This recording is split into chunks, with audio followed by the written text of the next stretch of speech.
கிராம ஊராட்சி நிர்வாகம். கிராமங்கள் சுயமாக அவர்களுக்கான ஆட்சியை அமைத்துக் கொண்டு தங்களுடைய அடிப்படை தேவைகளை பூர்த்தி செய்து கொள்வதே பஞ்சாயத்து ராஜ் முறையாகும். கிராம ஊராட்சி வரலாறு. மன்னராட்சி காலத்திலேயே ஜனநாயக முறைப்படி கிராம குழு உறுப்பினர்களை தேர்ந்தெடுத்து மக்கள் ஆட்சியை நிலைநிறுத்திய தனி பெருமை தமிழருக்கே உண்டு. தமிழ்நாட்டில் மன்னர் பராந்தக சோழன் காலத்தில் கிபி 907 ஆண்டு முதல் கிபி 955 ஆண்டு வரை உள்ளாட்சி அமைப்புகள் சிறப்பாக செயல்பட்டது. கிராம குழுக்களின் உறுப்பினர்களை ரகசிய குடவோலை முறை மூலம் தேர்ந்தெடுக்கப்படுவது வழக்கமாக இருந்தது. இதற்கு சான்றாக காஞ்சிபுரம் மாவட்டம் உத்திரமேரூரில் உள்ள ஸ்ரீ வைகுண்ட பெருமாள் கோவிலில் உள்ள கல்வெட்டுகளில் உள்ளாட்சி அமைப்புகள் அக்காலத்தில் சிறப்பாக செயல்பட்டதை நமக்கு விளக்குகின்றன. மாநில அளவில் சென்னை கிராம ஊராட்சிகள் சட்டம், சென்னை லோக்கல் போர்டு சட்டத்தின் கீழ் 1930 அனைத்து கிராம ஊராட்சிகளும் கொண்டு வரப்பட்டன. இந்திய சுதந்திரத்திற்கு பின் 1950 ஆண்டு ஊராட்சி அமைப்புகளுக்கு அதிகாரம் வழங்கும் வகையில் சென்னை கிராம ஊராட்சி சட்டம் கொண்டு வரப்பட்டது. 1951 ஆண்டு பரிசோதனை முறையில் மதுரை மாவட்டத்தில் உள்ள கிராம ஊராட்சி பகுதிகளை ஒன்று சேர்த்து மாதிரி ஊராட்சி ஒன்றியம் அமைக்கப்பட்டது. இந்திய அரசியலமைப்பு 73வது சட்ட திருத்தத்தின்படி ஊராட்சி அமைப்புகளுக்கு அதிகாரம் வழங்கும் விதமாக 1992 ஆண்டு சட்டம் இயற்றப்பட்டு 1993 ஆண்டு ஏப்ரல் மாதம் 24ஆம் தேதி முதல் நடைமுறைக்கு கொண்டு வரப்பட்டது. இந்திய அரசியலமைப்பு சட்ட பிரிவு 243A முதல் 243O வரை ஊராட்சிகளை பற்றி விளக்குகிறது. இதில் பிரிவு 243A கிராம சபை குறித்து தெளிவுபடுத்துகிறது. பிரிவு 243B(1) இச்சட்டப்பகுதியின் விதிமுறைகளுக்கு ஏற்ப கிராம, இடைநிலை மற்றும் மாவட்ட நிலையில் ஒவ்வொரு மாநிலத்திலும் ஊராட்சிகள் அமைக்கப்பட்டது. இந்திய அரசியலமைப்பு 73வது சட்ட திருத்தத்தின்படி ஏப்ரல் 22, 1994 ஆண்டு தமிழ்நாடு ஊராட்சிகள் சட்டம் 1994 நடைமுறைக்கு கொண்டு வரப்பட்டது. இந்திய அரசியல் அமைப்பு 73வது சட்ட திருத்தத்தின் முக்கிய அம்சங்களை நம்ம இப்போ பார்க்கலாம். 73வது சட்ட திருத்தத்தின்படி உள்ளாட்சி அமைப்புகளுக்கு நாடு தழுவிய அளவில் மிகப்பெரிய மாற்றத்தையும் அதிகாரத்தையும் வழங்கியது. கிராமத்து அனைத்து வாக்காளர்களையும் உறுப்பினர்களாக கொண்டு கிராம சபையை ஏற்படுத்துவது. கிராம ஊராட்சி, வட்டார ஊராட்சி, மாவட்ட ஊராட்சி என 3 அடுக்கு ஊராட்சி நிர்வாகத்தை அமைத்து 3 ஊராட்சிகளுக்கும் ஊராட்சி என்று பொது பெயரிடப்பட்டது. ஊராட்சி அமைப்புகள் 5 ஆண்டுக்கு ஒரு முறை தேர்தல் நடத்தப்படும். ஊராட்சி உறுப்பினர் தலைவர்கள் பதவிக்காலம் 5 ஆண்டுகள். தமிழ்நாடு ஊராட்சி சட்டம் 1994 சிறப்பம்சங்கள். இந்திய அரசியல் அமைப்பு 73வது சட்ட திருத்தத்தின்படி 3 அடுக்கு ஊராட்சி அமைப்புகளுக்கு 5 ஆண்டுக்கு ஒரு முறை மற்றும் காலியிடம் ஏற்பட்ட 6 மாதத்திற்குள் தேர்தல் நடத்தப்பட்டு உள்ளாட்சி பிரதிநிதிகளுக்கான பதவியிடங்கள் நிரப்பப்பட வேண்டும்.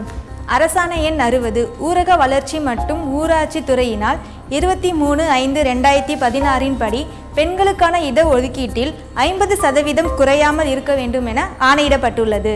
ஊரக மற்றும் நகர்ப்புற உள்ளாட்சி அமைப்புகளுக்கு தொடர்ந்து தேர்தல் நடத்த தமிழ்நாடு மாநில தேர்தல் ஆணையம் என்ற தன்னாட்சி அமைப்பினை ஏற்படுத்துதல்.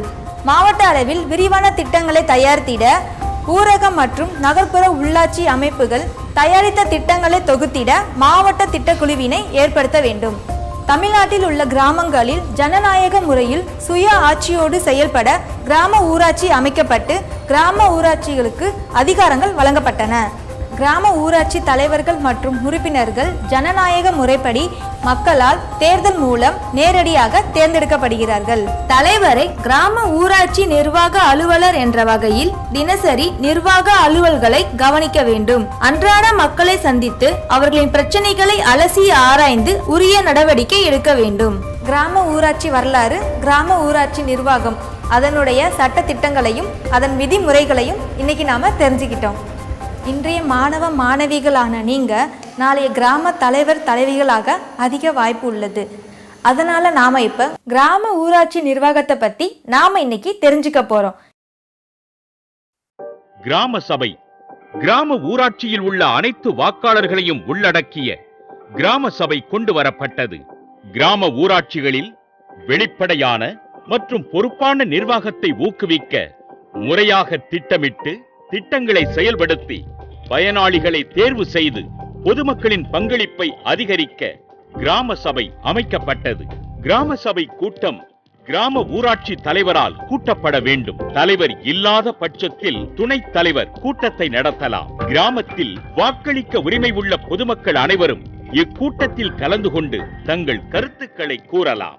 வெளிப்படை தன்மையுடன் நடக்கும் இக்கூட்டத்தில் அரசு வழங்கும் நலத்திட்டங்கள் மற்றும் முக்கிய குறிப்புகள் அறிவிக்கப்படும். தலைவர் வருகை பதிவுடன் கூடிய கையொப்பத்தை பதிவு செய்து கூட்டப் பொருளை தயாரித்து வாசித்து காட்டி ஆவணங்களை பதிவு செய்ய வேண்டும். ஒரு வருடத்தில் 4 கூட்டங்களை நடத்த வேண்டும். தேவையின் அடிப்படையில் சிறப்பு கிராம சபை கூட்டத்தையும் நடத்தலாம்.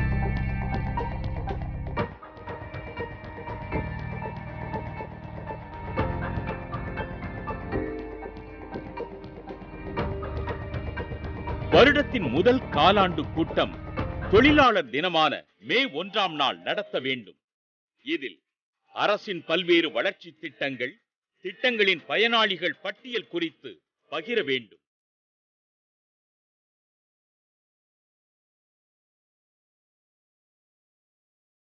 இரண்டாவது அரையாண்டு கூட்டம் சுதந்திர தினமான ஆகஸ்ட் 15ஆம் தேதி கூட்ட வேண்டும். அதில் வறுமை ஒழிப்பு திட்டம் மற்றும் தனிநபர் சமுதாயத்தினர் திட்டங்களின் கீழ் பயன்பெறும் தன்மையினை எடுத்துரைக்க வேண்டும்.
இடைவெளி இல்லாமல் இருக்க வேண்டும். சிறப்பு கூட்டம் ஏதேனும் ஒரே ஒரு பொருள் குறித்து விவாதிக்க நடத்தப்படும் கூட்டமே சிறப்பு கூட்டமாகும். எடுத்துக்காட்டு, தலைவர், துணைத் தலைவர் மற்றும் உறுப்பினர் பதவி ஏற்க, பதவி விலக மற்றும் வரி விகிதத்தை உயர்த்த அல்லது திருத்த இவற்றிற்காக சிறப்பு கூட்டத்தை நடத்தலாம். அவசர கூட்டம் எதிர்பாராத விதமாக ஏற்படும் பேரிடர் காலங்களில் இயற்கை சீற்றங்களால் ஏற்படும் பாதிப்புகளை எதிர்கொள்ளவும் அவற்றை நிவர்த்தி செய்யவும் இக்கூட்டத்தை கூட்டலாம். இக்கூட்டத்தை புயல், மழை, நிலநடுக்கம் போன்ற இயற்கை சீற்றங்களை எப்படி எதிர்கொண்டு மக்களை பாதுகாப்பான இடத்தில் தங்க வைத்து உணவு, குடிநீர் போன்றவற்றை கொடுத்து மற்ற நிவாரண பணிகளை மேற்கொள்ள திட்டம் தீட்ட அவசர கூட்டம் கூட்டப்படுகிறது. இதுபோன்ற நேரங்களில் வருவாய்த்துறையுடன் தலைவர் இணைந்து செயல்பட வேண்டும். வேண்டுகோள் கூட்டம் மொத்த உறுப்பினர்களில் 1/3 குறையாத உறுப்பினர்கள் கையொப்பமிட்டு 2 உறுப்பினர்கள் நேரடியாக தங்கள் கோரிக்கையை வேண்டுகோளாக வைத்து நடத்தக் கோரும் கூட்டமே வேண்டுகோள் கூட்டம். உறுப்பினர்கள் எழுத்து மூலம் கூட்டத்திற்கான வேண்டுகோள் கடிதத்தை தலைவரிடம் கொடுக்க வேண்டும். அதில் தேதி மற்றும் விவாதிக்க வேண்டிய பொருள் குறிப்பிட்டிருக்க வேண்டும். தலைவர் கடிதம் பெற்ற 48 மணி நேரத்திற்குள் வேண்டுகோள் கடிதத்தில் குறிப்பிட்ட நாளிலோ அல்லது 3 நாட்களுக்குள்ளோ கூட்டம் நடத்த நடவடிக்கை எடுக்க வேண்டும். தவறினால் கடிதத்தில் கையொப்பமிட்ட உறுப்பினர்களே கூட்டம் நடத்த நடவடிக்கை எடுக்கலாம். பொதுவாக அனைத்து கூட்டங்களையும் தவறாமல் அதற்கென நிர்ணயிக்கப்பட்ட காலகட்டத்தில் முன்னறிவிப்பு செய்து கூட்ட வேண்டும். கிராம ஊராட்சி கூட்டத்தின் கூட்ட பொருட்களை வாசித்து விவாதித்து ஒப்புதல்களுடன் தீர்மானமாக இயற்றப்பட வேண்டும். தலைவர் இல்லாத பட்சத்தில் துணைத் தலைவர் கூட்டத்திற்கு தலைமை ஏற்கலாம். இருவரும் இல்லாத பட்சத்தில் வருகை தந்த உறுப்பினர்களால் தேர்ந்தெடுக்கப்பட்ட உறுப்பினர் ஒருவர் தலைமை ஏற்கலாம். கிராம ஊராட்சிகளின் பார்வையாளர்களாக பொதுமக்கள் வருகை தரலாம். கூட்ட தீர்மானம். ஒவ்வொரு கூட்ட பொருளும் விவாதித்து முடிந்தவுடன் உடனுக்குடன் ஒவ்வொரு தீர்மானமும் அங்கீகரிக்கப்பட்ட விவரத்தை தலைவர் கைப்பட எழுதி கையொப்பமிட வேண்டும். தீர்மானத்தை உறுப்பினர்களுக்கு படித்து காட்ட வேண்டும். தீர்மானத்தின் மீது வாக்கெடுப்பு நடந்தால் தலைவர் வாக்களிக்கலாம். ஒருவேளை சமமான வாக்கு எண்ணிக்கை இருக்கும் போது தலைவர் 2வது வாக்களித்து தீர்மானத்தை நிறைவேற்றலாம். கூட்ட இறுதியில் அனைத்து தீர்மானங்களும் நிறைவேற்றப்பட்டன எனவும் படித்து காண்பிக்கப்பட்டது எனவும் பதிவு செய்து தலைவர் கையொப்பமிட வேண்டும். தலைவரை தொடர்ந்து பிற உறுப்பினர்கள் கையொப்பமிட வேண்டும். தீர்மான புத்தகம் தலைவரால் பாதுகாக்கப்பட வேண்டும். 1 மாதத்திற்கு 2 அமர்வுக்கு மிகாமல் அமர்வுப்படியாக ஊராட்சி தலைவருக்கு 100 ரூபாயும் உறுப்பினர்களுக்கு 50 ரூபாயும் அனுமதிக்கப்பட்டுள்ளது. குறிப்பாக கிராம ஊராட்சி தலைவர் வட்டார வளர்ச்சி அலுவலருடன் நல்ல தொடர்பை ஏற்படுத்தி கிராம மக்களின் வளர்ச்சியை மேம்படுத்த வேண்டும். ஊராட்சி தலைவரின் முக்கிய பொறுப்புகள்: அடிப்படை சாலை வசதி, பாதுகாக்கப்பட்ட குடிநீர், கழிவுநீர் அகற்றுதல், சுகாதாரத்தை பராமரித்தல், தெரு மின்விளக்கு வசதிகள் போன்றவற்றை கட்டாயமாக செய்து கொடுக்க வேண்டும். கிராம தலைவர் கிராம மக்கள் ஒவ்வொருவருக்கும் ஒரு நாளைக்கு 55 லிட்டர் குடிநீர் கிடைக்கும்படி செய்ய வேண்டும். அதற்கு தகுந்தவாறு நீர்நிலைகளில் போதுமான அளவு தண்ணீர் உள்ளதா மற்றும் குடிநீர் தொட்டியின் கொள்ளளவு போன்றவற்றை கண்காணித்து அனைவருக்கும் பாதுகாக்கப்பட்ட குடிநீர் கிடைக்கும்படி உறுதி செய்ய வேண்டும். முக்கியமாக சரியான அளவு குளோரின் கலக்கப்படுகிறதா என்றும் குடிநீர் தொட்டியை 15 நாட்களுக்கு ஒருமுறை சுத்தம் செய்து பராமரிக்கப்படுகிறதா என்பதையும் தலைவர் கண்காணிக்க வேண்டும். கிராமத்தில் உள்ள எல்லா பகுதிகளுக்கும், குறிப்பாக நலிவடைந்தோர் பகுதி வாழ் மக்களுக்கும் மற்றும் மேட்டு பகுதியில் வாழும் மக்களுக்கும் சீரான குடிநீர் விநியோகம் செய்யப்பட வேண்டும். தமிழ்நாடு அரசின் சிறந்த முயற்சியால் இந்தியாவிலேயே முதல் முறையாக தமிழ்நாடு முழுவதும் LED தெருவிளக்குகள் பொருத்தப்பட்டு கிராமங்கள் பாதுகாப்பான சூழ்நிலையை அடைந்துள்ளது. கிராம ஊராட்சியின் வருமானத்தில் பெரும்பாலான நிதி மின் கட்டணத்திற்கே செலவு ஆவதால் கிராம ஊராட்சி தலைவர் மின்சார மின் மீட்டர் ஓட்டத்தை குறித்து வைத்து கண்காணிக்க வேண்டும். மின் சிக்கனத்தை கடைபிடித்தால் நிதியை சேமித்து மற்ற கிராம வளர்ச்சி பணிகளுக்கு தலைவர் பயன்படுத்தலாம்.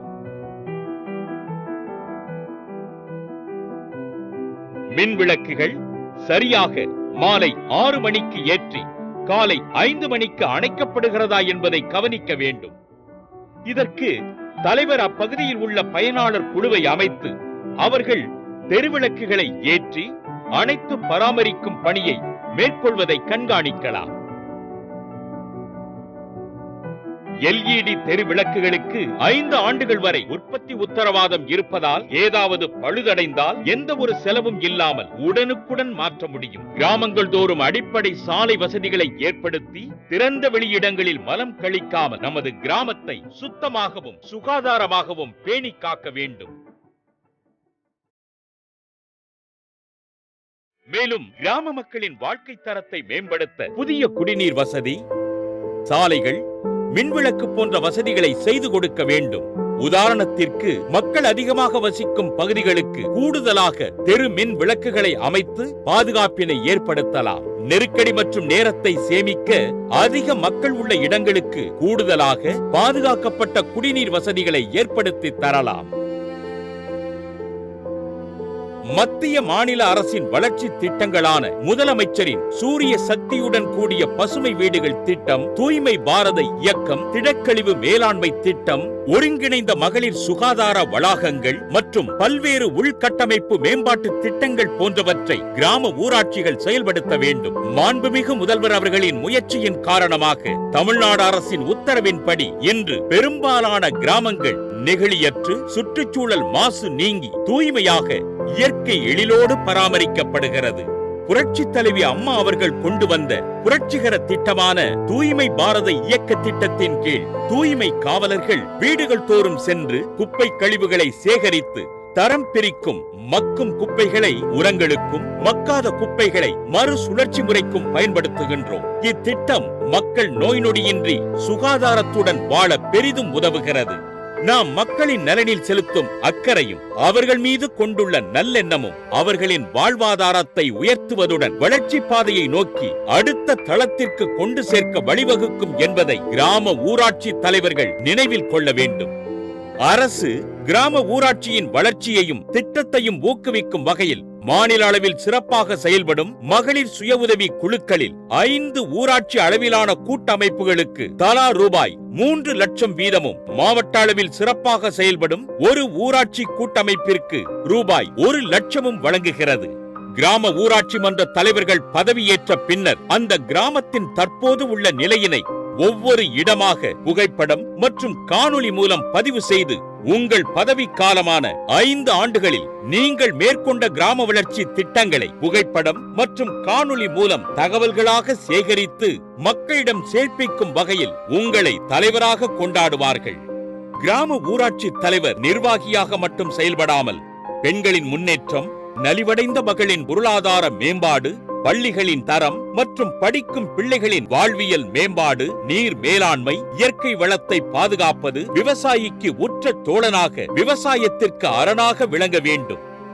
தலைவர் இப்படி பல்வேறுபட்ட தொலைநோக்கு பார்வையுடன் இலக்குகளை நிர்ணயித்து செயல்பட்டால் ஒவ்வொரு கிராம ஊராட்சியும் தங்களுக்கான முன்னேற்ற பாதையில் செயல்பட்டு நாளை உலகம் திரும்பி பார்த்து வியக்க வைக்கும் அளவிற்கு நம்மிடமிருக்கும் வளங்களை மேம்படுத்தி வரலாற்று சிறப்புமிக்க வளர்ச்சியை அடைய முடியும். கடந்த 2019ஆம் ஆண்டு ஊராட்சி வளர்ச்சி திட்டங்களை கிராமங்கள் செயல்படுத்தியதற்காக தமிழ்நாட்டிற்கு 12 தேசிய விருதுகளை மத்திய அரசு வழங்கியுள்ளது. உங்கள் தலைமையில் கிராம ஊராட்சிகள் சிறப்பாக செயல்பட்டு தமிழ்நாடு இந்தியாவில் முன்மாதிரி மாநிலமாக தொடரட்டும். வளர்க ஊரகம், வாழ்க தமிழகம்.